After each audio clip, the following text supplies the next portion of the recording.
Welcome back to the deep dive. Today we are opening up a topic that I think every single person listening has probably felt in their gut, even if they couldn't quite put the words to it. We're looking at a text called 12 Deadly Sins, Part 11, Injustice. And I have to be honest, when I first saw the title, I thought, okay, great, we're going to talk about people fighting. Right, conflict. Yeah, because that's what injustice feels like, doesn't it? It feels like conflict. It does. It really does. But that is actually the first trap the source material warns us about. Huh. And it's a big one. We tend to mix up conflict with injustice. Okay. We think if two people are screaming at each other, something unjust must be happening. But the text just, well, it shuts that down immediately. It basically says, stop confusing the noise of disagreement with the silence of injustice. That is such a counterintuitive way to start. Because, I mean, I hate conflict. If people are arguing, my stress levels just go up. It feels bad. But is it unjust? That's the real question. Conflict, according to this text, is neutral. It's just a natural part of life. Difference is inevitable. So you and I arguing about a movie, that's just friction. Exactly. We're on a level playing field. We both have a voice. Injustice is something totally different. It's not about the presence of conflict. It's about the absence of balance. Imbalance without correction. That's the core definition the text gives us. That's it. And it goes deeper. It defines the mechanism of injustice as power applied without accountability. Okay, let's pause there because that feels like the anchor for this whole conversation. Power applied without accountability. It sounds almost mechanical, like a machine that's lost its safety switch. That's a great analogy. You know, think about a boxing match versus a mugging. Okay. In a boxing match, there's violence, there's struggle, there's a ton of conflict. But there are rules. There's a referee, agreed upon weights. That is conflict. Okay. A mugging has none of that. It is purely power applied without any accountability. One side holds all the cards. That is injustice. So our mission today is to really unpack this idea of misaligned authority. Sure. Because the text argues that whether we're talking about a bad boss, a toxic relationship, or a crumbling government, the mechanics are identical. They are. It's all just power that refuses to answer to anyone. And what I love about this deep dive is that it gives us a kind of diagnostic tool, you know? Often we're in a situation, maybe at work, maybe at home, and we just feel sick. We feel like something is fundamentally wrong, but we can't prove it. The text gives us 5 specific markers to spot when authority has become misaligned. Yeah, and we should definitely go through them, but not just as a list. I think we should test them because some of them feel a little uncomfortable to read. They hit close to home. I agree. The first one is rules are enforced unevenly. Ah, the classic double standard. Right, but I mean, isn't that just life? The CEO doesn't have to clock in like the intern does. Is that injustice? Not necessarily, no. Different roles have different rules. But this marker is about enforcement. So if the policy says 0 tolerance for harassment, and the intern gets fired for a bad joke, Okay. but the top salesperson gets stern talking to for the exact same behavior, that is uneven enforcement. It signals that the rule exists to control some people, not to maintain a standard for everyone. I see the distinction. So it's when the rule becomes a weapon instead of a guideline, which leads right into the second marker. Consequences are selective. It's the sibling of the first point, really. It's when the punishment depends on who you are, not what you did. When your identity is more important than your action, you're in an unjust system. The third one is the one that really got me. Harm is ignored for some and exaggerated for others. This feels like gaslighting on a systemic level. It is. It's a total empathy gap. In an unjust dynamic, the person in power, well, their inconvenience is treated like a tragedy. Oh, the boss had a bad flight, everyone walk on eggshells. Meanwhile, the employee's actual crisis, a sick kid, a family emergency, is treated as an annoyance. Stop complaining. Get back to work. It's prioritizing the comfort of the powerful over the actual safety of the powerless. Perfectly put, yeah. Fourth is access is restricted unfairly. And finally, the fifth one, which I think is maybe the most dangerous, truth is suppressed to protect status. This is the cover-up. This is the silence. When preserving the reputation of the institution, or the family, or the leader becomes more important than acknowledging what really happened, you've crossed the line. The image matters more than the truth. Yes. And all of these together create what the text calls asymmetry. I want to dig into that word because usually we hear about asymmetry in like warfare or design. What does it mean here? It means the feedback loop is broken. In a healthy system, if I step on your foot, you say, ouch, and I move. There's a correction. There's a correction. In an asymmetric, unjust system, if I step on your foot, you aren't allowed to say, ouch. Or if you do, I blame you for putting your foot there in the first place. Or you say, ouch, and I say, I didn't step on your foot, you're imagining it. Exactly. The text says injustice thrives when one party cannot speak safely, or when correction is blocked. And that's terrifying if you think about it. If correction is blocked, the system is just a runaway train. There's no brake pedal. And that leads to why this is so deadly. The text doesn't mince words here. It says if fairness is unreliable, people basically have three options. They disengage, they retaliate, or they collapse. Think about that in a marriage. If you can never win an argument, if the rules are always changing to favor your partner, eventually you just stop trying. You check out. That's disengagement. Right. You become a roommate. Yeah. Or you start hiding things. You start lying. That's a form of retaliation. Or you just break. You lose your sense of self. That's collapse. It's bleak, but it explains things like quiet quitting at work or why citizens spam voting. It's not laziness. It's a rational response to asymmetry. Why would you play a game if the dice are loaded? Now, this brings us to the part of the text that I found the most mind-bending. The fractal nature of injustice. I love this concept. Yeah, for those who don't spend their weekends with physics textbooks, a fractal is a pattern that looks the same whether you zoom in or zoom out, like a snowflake. Right. And the text argues that injustice is a fractal. It scales. The exact same mechanism that happens between two people at a kitchen table is what happens between a government and its people. So let's test that.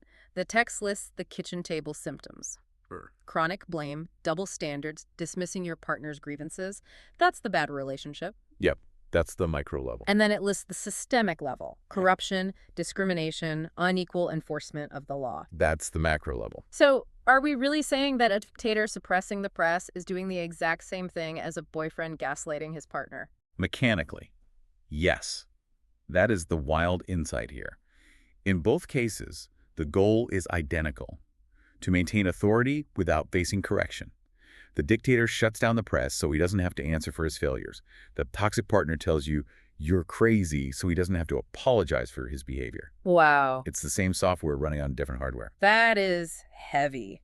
It means that political corruption isn't some abstract evil out there. It's just human selfishness, but scaled up and given an army. And that's why understanding the roots is so important. If it's just human nature, are we all doomed?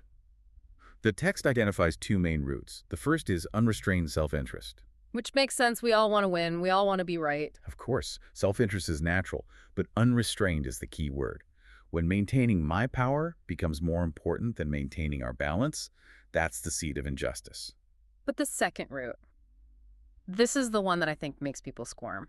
I certainly did. It's not about the bad guy. It's about the indifference of everyone else. When those unaffected choose silence, imbalance solidifies.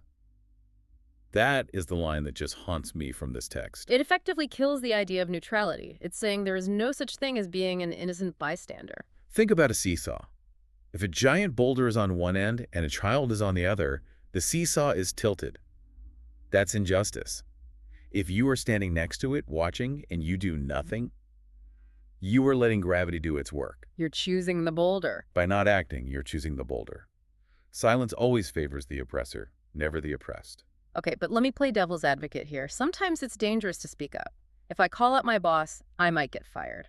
If I speak out against a regime, I might get arrested. Isn't self-preservation a valid instinct? It is absolutely valid, and the text doesn't say it's easy. It acknowledges the cost.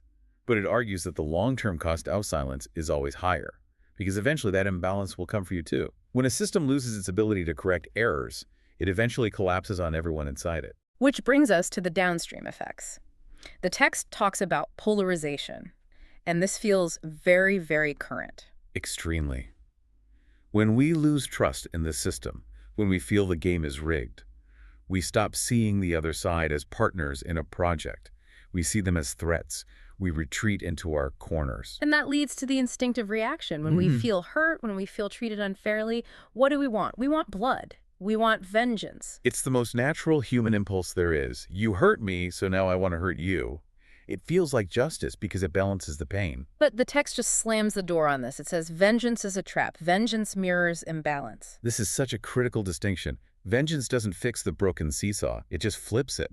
If I overthrow the tyrant and then I start executing his supporters without a trial, I haven't created justice. I've just become the new tyrant. Right. I'm now applying power without accountability. The players change, but the game stays rigged. Exactly. The structure of injustice is still there. So, if vengeance is the false solution, what's the real one?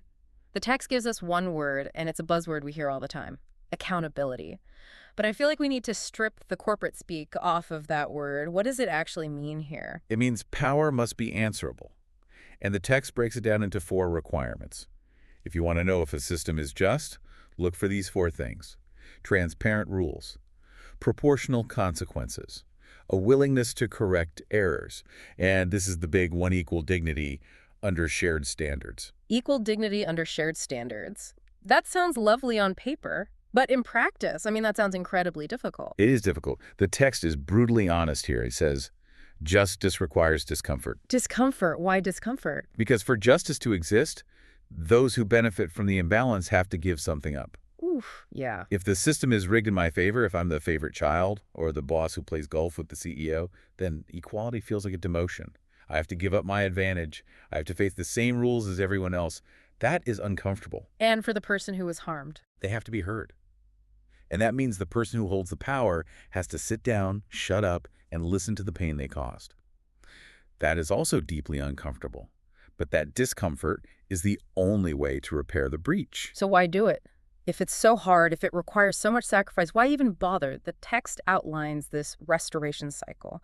And I think this is the most important part of the deep dive because it explains the utility of justice. It's not just moral, it's practical. It creates a chain reaction. Step 1. Justice restores predictability. Predictability doesn't sound very sexy. It's not sexy at all, but it is essential for survival. Imagine walking into a room where gravity randomly turns off. You'd be terrified. You couldn't build anything. You couldn't relax. You'd be on edge all the time. Injustice is social gravity turning off and on at random. You don't know if you'll be punished or praised. But when there's accountability, the rules are stable. You know what to expect. And that leads to step 2.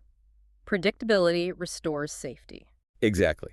Once I know the rules apply to everyone, including the person in charge, I can finally lower my defenses. I don't have to spend half my brain power scanning for threats. And this is where the magic happens. Step 3. Safety restores participation. This is the aha moment. Think about a company. If employees feel safe, if they know that merit actually matters more than politics, they will innovate. They'll speak up. They will take risks. Participation goes through the roof. But if they don't feel safe? They hide. They do the bare minimum. They hoard information. The system stagnates and eventually dies. So justice isn't just about being nice. It's about coherence. The text uses that word. It seems like injustice just fractures the coherence of a group. It shatters it. You cannot have a high-functioning team or family or nation if half the people feel the game is rigged against them. It's structurally impossible. The text warns us, when authority escapes correction, collapse begins. It's a slow rot. It is. It might not happen overnight. You can run an unjust system for a long time. You can rule by fear. But eventually, the lack of feedback, the lack of correction, leads to a fatal error. Or the people just walk away. So bringing this all back home, we've covered a massive arc here. We started with this idea that injustice is simply misaligned authority. It's not just fighting, it's power without a check. And we saw how it scales. The gaslighting partner and the corrupt institution are, in a sense, using the same playbook. We talked about the danger of indifference, how our silence can actually cement the imbalance. And we looked at the solution, not vengeance, which just flips the script. But accountability. Yeah, and specifically the willingness to embrace the discomfort of accountability, to let power be answerable. Which is the final lesson from the text, isn't it? Power must remain answerable. It sounds so simple, yet it's the hardest thing for us to do. It is. We love power. We hate being told we're wrong. But the survival of our relationships and our societies really depends on our ability to say, I was wrong, and here's how I will fix it. I want to leave everyone with a final thought, something to take this out of the theoretical and into the real world. We talked about how justice requires giving up an advantage. Right. The discomfort. So here is the question for you. Where in your life, right now, today, are you benefiting from a quiet imbalance? Maybe you're the one who always gets to pick the movie. Maybe you're the manager who interrupts people in meetings but hates being interrupted. Maybe you're the one letting a colleague take the fall for a shared mistake. That's a tough question. It's asking, where are you avoiding the discomfort of equality? And more importantly, what would happen if you stopped? What would happen if you invited correction? It might be uncomfortable, but according to the source material, it's the only way to build something that actually lasts. And that is a deep dive worth taking. Thanks for listening. We'll see you next time.